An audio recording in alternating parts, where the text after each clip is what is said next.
से कुछ रास्ते के जब जहाँ से निकला वैसे तो मैंने आपको नहीं बताया, बट हम आ चुके हैं महाबलेश्वर सर्दी का मजा लेने के लिए। और ये मेरी गुड़िया है बड़ी वाली, ये मेरा बेटा है, बहुत शैतानी करता है,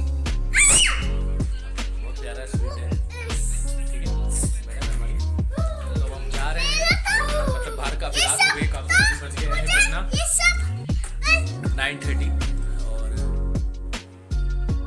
उसके बाद में हम थोड़ा मार्केट देखेंगे, मार्केट में घूमेंगे और उसके बाद में हम कल जाएंगे सभी पॉइंट्स पे। तो मैं आपके साथ वीडियो शेयर करूंगा, तो मेरे चैनल को लाइक कीजिए, सब्सक्राइब कीजिए, शेयर कीजिए। महाबलेश्वर के सारे पॉइंट्स मैं आपके साथ शेयर करूँगा। बाय।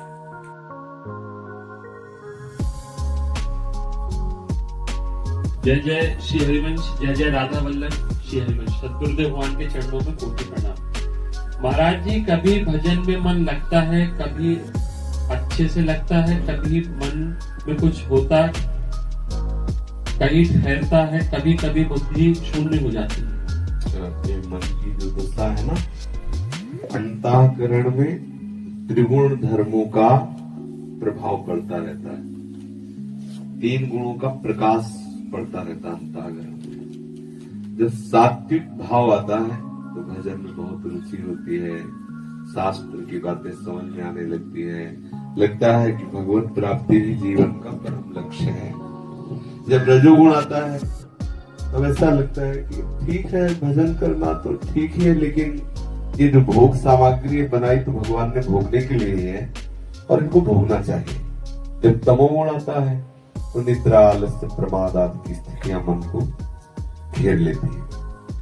उपासक को चाहिए कि हरिनाम जपने में अंतराय ना आने पावे, तो इन त्रिगुण का प्रभाव नहीं पड़ पाएगा। ये डर ही डर अपने हरिवंश सहित जिनो भ्रमई गुण सलिल पर, जिह नामन मंगल लोक तिम सुहरि पद भज न विलंब कर। शास्त्रों का स्वाध्याय करना, गुरु मंत्र का जप करना, ठाकुर सेवा करना, धाम का चिंतन, धाम का वास, धाम का आश्रय, भगवत प्रेमी महात्माओं के समागम में भगवत चर्चा सुनना, ये त्रिगुणातीत है, त्रिगुण के अंतर्गत नहीं। तो हम सदैव त्रिगुणातीत अवस्था में रहे। भगवान श्री कृष्णचंद्र जी ने अर्जुन को कहा कि वेद त्रिगुण का विस्तार करते हैं, अगर वास्तविक परमानंद की अनुभूति करनी है तो तुम्हें वेद से भी ऊपर उठना पड़ेगा। गीता जी में भगवान ने कहा है, क्या श्लोक है? त्रैगुण ने विषया वेदा निस्त्रिगुण ने भवार्जुन। देवर्षि नारद जी ने भी कहा है, वेदान्यम संन्यस्य सावच्छिन्न अनुरागम लभते। तो अनुराग प्राप्ति के लिए सुदृढ़ साधन है ये कि हम प्रिया प्रीतम का नाम जप करें और अंतराय रहित जप करें। आप जब अंतराय करते हैं तभी ये विषय चित्त में क्षोभ पैदा करते हैं, तभी ये गुण का प्रभाव पड़ेगा, नहीं पड़ेगा ही नहीं। हाँ, तो आप यही अभ्यास है। साधना किस बात की? यही बात, इसी बात की है। हम बार बार अभ्यास करें, बार बार भूल जाए तो बार बार अभ्यास करें। एक दिन ऐसा अभ्यास दृढ़ हो जाएगा। भगवान ने गीता जी में 2 ही बात तो कही मन को वश में करने के लिए, वैराग्य और अभ्यास। वैराग्य विवेक से प्रकट होता है, विवेक सत्संग से मिलता है। तो विवेक के द्वारा हम देखें कि जहां जहां हमारा मन जिन भोगों में जा रहा है, इन भोगों को तो बहुत से प्राणी भोग रहे हैं। अगर इसी से सुख की अनुभूति होती तो ये सब सुखी हो जाते। और संत महात्मा जन कह रहे सुख है प्रभु में, तो एक बार ये जीवन हम प्रभु को दे देते हैं। जुआ का खेल खेल ले एक बार, कि हमने बहुत जन्म तो संसार के भोगों में दिए, जैसा जैसा मन कहा वैसा किया। अय मन, अब तक तूने जो कुछ कहा मैंने किया, अब ये जन्म हम गुरु को देते हैं, ये जन्म हम प्रभु को देते हैं। उनकी आज्ञा के विरुद्ध मैं आचरण जीवन में नहीं करूंगा, भले मैं प्राण त्याग दूं। फिर आप देख लो, ये मन अपने आप वशीभूत हो जाएगा, अपने आप परमानंद की अनुभूति, बस समय लगेगा और हमारे मन में बहुत बड़ी जलन पैदा होगी। दोनों बातों को सहना होगा, समय को सहना होगा और जलन को सहना होगा। समय की यार बहुत परेशानी, जल्दी से भगवत साक्षात्कार हो जाए, झंझट खत्म हो जाए, ऐसा नहीं। उगताए हुए पुरुष को सिद्धि प्राप्त नहीं होती। धैर्यवान, निरंतर साधन परायण और असाधन से बिल्कुल रहित, बिल्कुल रहित। जैसे हमें डॉक्टर ने होम्योपैथिक दवा दी, सख्त मना कर दिया कि किसी भी तरह की सुगंधित पदार्थ ये वो, बस अगर जरा भी छुई तो उसका प्रभाव कम हो जाएगा। आप सोचो, एक औषधि के लिए डॉक्टर इतना सावधान करता है, तो ये माया का जरा भी आपने छूट किया, साधन किया, तो पूरे के पूरे साधन पर अपना प्रभाव डाल देगा। इसलिए हम पूरे साधन, हम लोग क्या होता है, एक हमसे बड़ी भयानक गलती हो जाती है अपने साधकों से, जहां हम थोड़ा साधन चला तो एक आनंद होता है, एक उल्लास पैदा होता है, और उसी समय हम छूट दे देते हैं।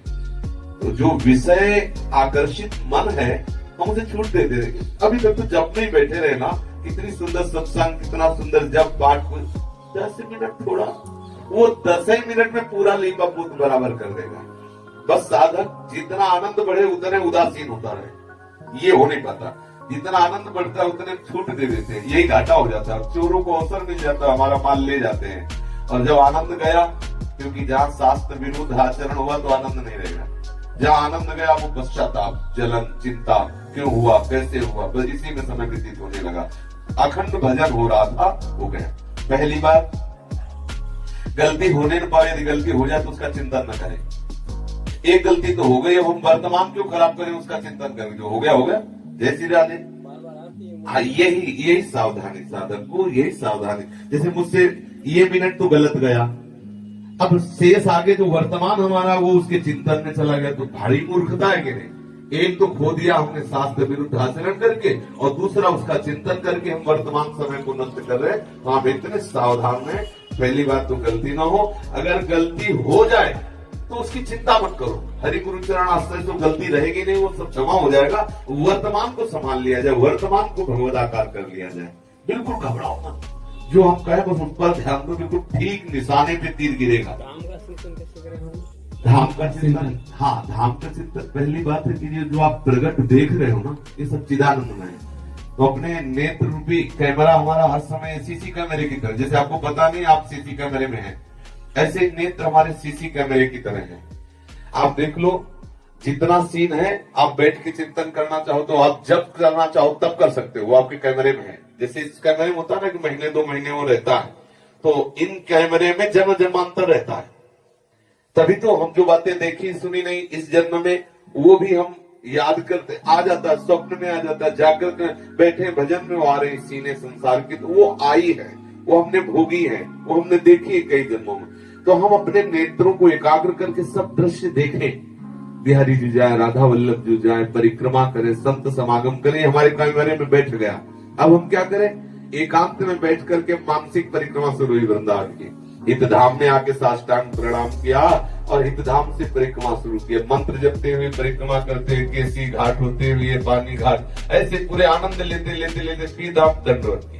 फिर अंदर घुसे, अंदर लता पता के दर्शन किए और देखा हमारे गुरुदेव भगवान सत्संग कर रहे हैं। फिर साष्टांग प्रणाम किया, कुटिया की 4 परिक्रमा की, राधा वल्लभ जी गए, उनके दर्शन किए, उनकी कितना आनंद में कर सकते हैं। इसे ही मानसिक सेवा कहते हैं। धीरे धीरे यही भावना प्रिया प्रीतम में एकत्रित हो जाएगी, तो आपको करना नहीं पड़ेगा, छाया रहेगा वृंदावन, दिव्य वृंदावन हृदय देश में छाया रहेगा। ठीक है, आप इसी में खूब पहली बात, निराश नहीं हो। कैसी भी परिस्थिति आ जाए, कैसे भी भ्रष्ट आचरण बने, निराश नहीं होना। ये माया पहला सूत्र करती, निराश कर देती। निराश नहीं होना, हरिदास कभी निराश नहीं होता। बार माया के साथ, तो यही हमें अभ्यास करना। साधक इसलिए तो हरि बिक जाते हैं अपने दासों पर, कि बार बार पिटता है फिर भी वो आगे ही बढ़ता है, तभी तो हरि बिक जाए। वो देख रहे हैं ये पिटाई उन्हीं के द्वारा कराई जा रही है। और इसमें खास बात है, अगर हम ठीक चलते रहेंगे तो सूक्ष्मता से एक अहंकार बन जाता है, और उसको रहना ठीक नहीं है।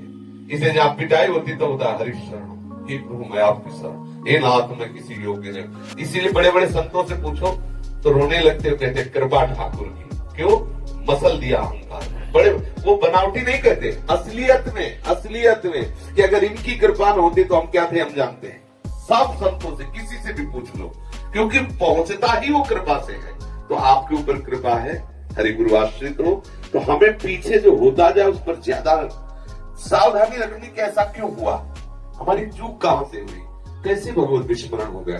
हम वर्तमान को भगवत स्मरण में इतना तन्मय रखें तो हमारे सामने वो विपत्ति आएगी। सबसे बड़ी विपत्ति भगवत विस्मरण हो जाना। का हनुमंत विपत्ति हुई जो तो सुमिरन भजन। सावधान रहो और हारो मत।